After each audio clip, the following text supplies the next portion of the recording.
So tell us a little bit about that as well. Yeah, I've actually had to put that on the back burner while I'm signed on to this play right now. But last year, I was just donating my time to a group called Creative Vets here in Nashville.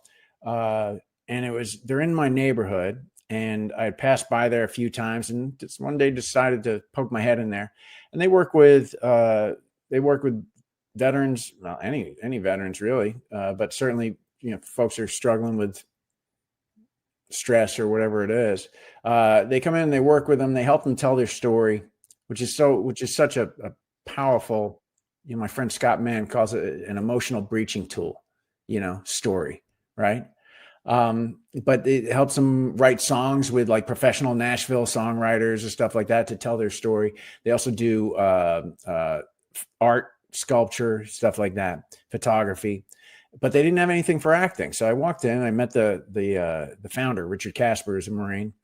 And I said, "Hey man, do you guys do anything for guys that want to learn about acting?" He said, "No." I said, "Well, I'd like to volunteer my time if you'll have me, And so we started once a month, and then twice a month later on, we started just teaching veterans about acting and about locking eyeballs and trading impulses with your fellow actor, but also about how I used to say, 'cause a lot of guys and gals, they're dealing with some trauma, and look, I'm not a professional psychologist or anything, and I don't pretend to be, but I know that we all have trauma. It's just a matter of scale, right? And the thing that some of those real deep things that mess you up inside are your greatest fuel as an actor. It feeds the machine.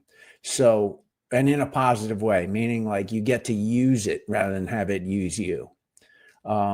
So we got into a bit of that with some of the actors, and I like to think that we had a little bit of an impact, help them kind of regulate some of that stuff, but again, to feel like they're in charge of it, not the feeling being in charge of them. So yeah, I really enjoyed that.